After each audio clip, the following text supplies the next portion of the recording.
को बनाए रखने के लिए मैं अपने योग माया से हर युग में प्रकट होता हूँ। यदा यदा हि धर्मस्य ग्लानिर्भवति भारतः अभ्युत्थानम् अधर्मस्य तदात्मानं सृजाम्यहम्। परित्राणाय साधूनां विनाशाय च दुष्कृतम् धर्म संस्थापनार्थाय संभवामि युगे युगे।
मर गया क्या? भीम बड़ा जानवर, बड़ा भेड़िया, बड़ा पेट वाला, तुमको खाने के लिए कुछ और पीने के लिए कुछ दो। भाग जाओ, मुझे मत मारो, छोड़ो मुझे। भीम छोड़ो, भीम उसे मत मारो, उसे छोड़ दो, उसे जाने दो। भीम उसे छोड़ो, छोड़ो उसे। भीम उसे छोड़ दो, छोड़ो उसे, छोड़ो। नहीं, मैं नहीं छोड़ूंगा। प्रणाम पितामह। सभी राजमहल ने अपने कक्षों की ओर प्रस्थान करो।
कमजोरी का फायदा उठाना चाहिए।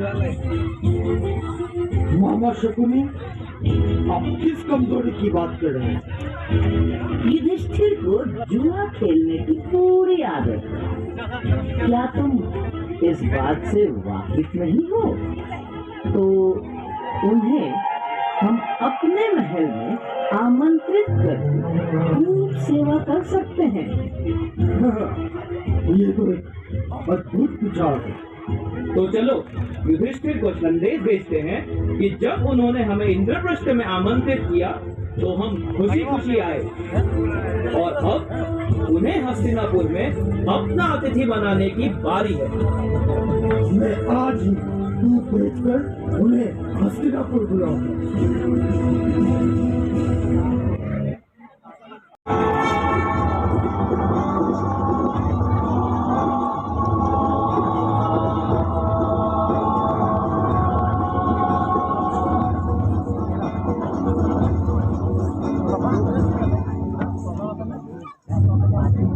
छत्रपति सम्राट युधिष्ठिर का स्वागत है। मैंने सोचा था कि आप मेरा निमंत्रण स्वीकार नहीं करेंगे और हस्तिनापुर नहीं आएंगे। मैं कैसे हस्तिनापुर के निमंत्रण को स्वीकार न करता? हस्तिनापुर में आमंत्रित किया जाना एक सम्मान की बात है। हमें यहाँ आकर बहुत अच्छा लग रहा है। हमें भी, हम आप सभी का यहाँ स्वागत करते हुए प्रसन्न हैं। सम्राट युधिष्ठिर, हम यह जानकर बहुत खुश हुए कि आप सभी आ रहे हैं। इसलिए मैं आज आपके पसंदीदा खेल की व्यवस्था की है। कौन सा खेल मामा श्री? पाशों का खेल, आपका पसंदीदा खेल। मैंने इसके लिए खास इंतजाम किया। यह यहाँ पहले से ही व्यवस्थित है। चलिए ना, खेलना शुरू करते हैं।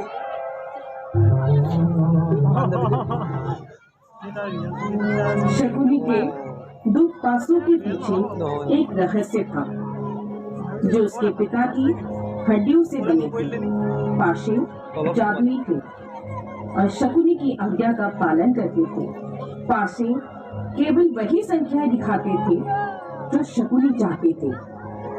शकुनी ने जानबूझकर पांडवों से बदला लेने के लिए उनका इस्तेमाल किया।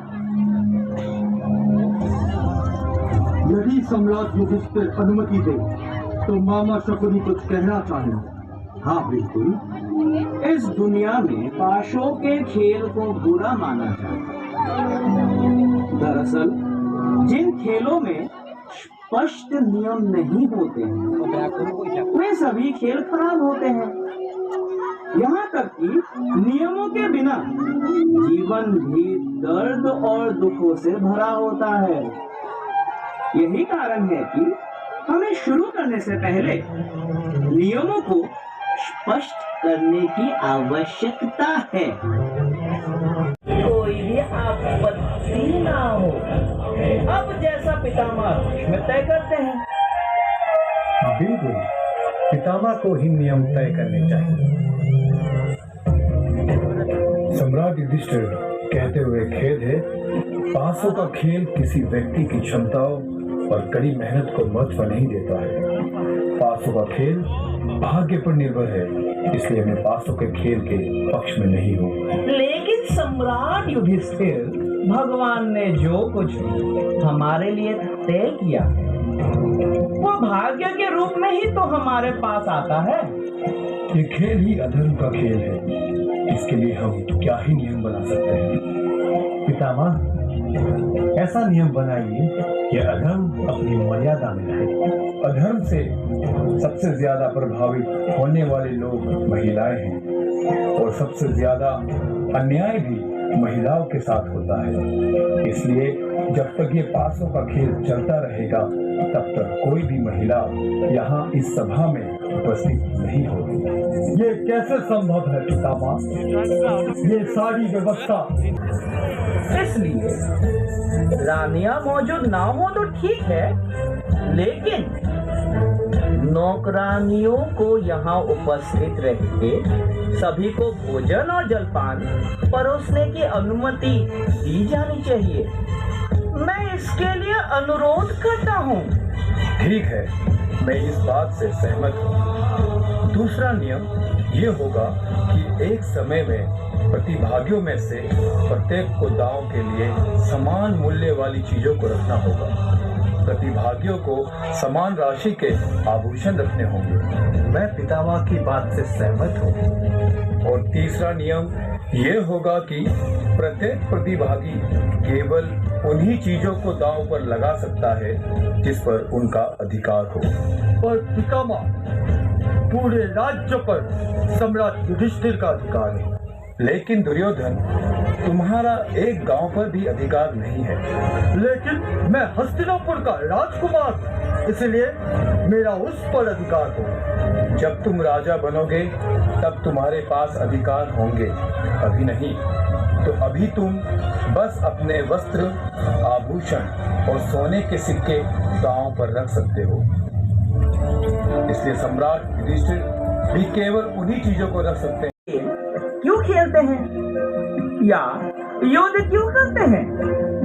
जीतने के लिए, जो दुनिया में नाम, प्रसिद्धि और गर्व लाता है। सही कहा आपने।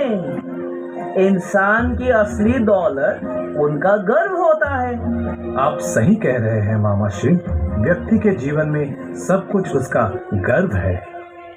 तो मैं सम्राट से अनुरोध करता हूँ कि दोनों प्रतिभागी उन चीजों पर दांव लगा सकते हैं जिन पर उन्हें गर्व हो और उनका अधिकार भी। और जब प्रतिभागियों के पास ऐसा कुछ भी नहीं बचेगा जिस पर उनका अधिकार हो और जिस पर उनका गर्व महसूस करते हो, उस समय हम इस खेल को समाप्त कर सकते हैं। लेकिन सम्राट युधिष्ठिर के पास ऐसा क्या है जिस पर उनका अधिकार है और जिस पर उन्हें गर्व भी है, जिससे हम परिचित नहीं हैं? लेकिन हम इसके बारे में जानते हैं।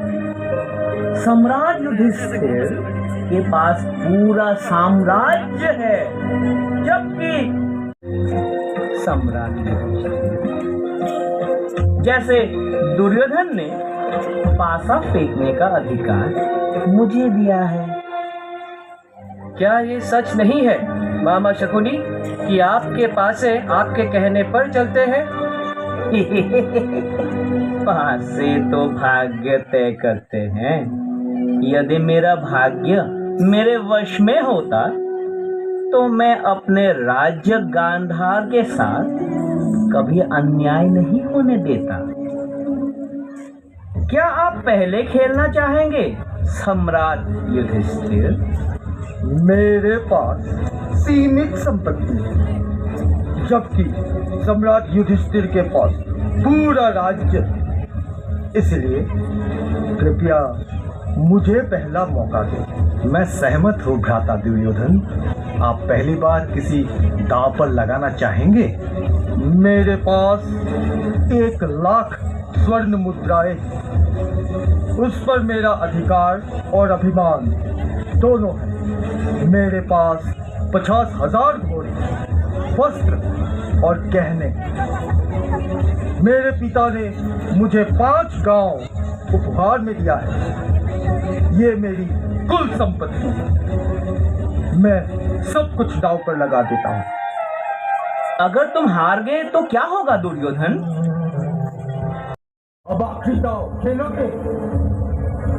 अब दांव पर लगाने के लिए कुछ भी नहीं है हमारे पास। अरे युधिष्ठिर, अभी तो दुनिया की सबसे मूल्यवान वस्तु बची हुई है तुम्हारे पास। पांचाली।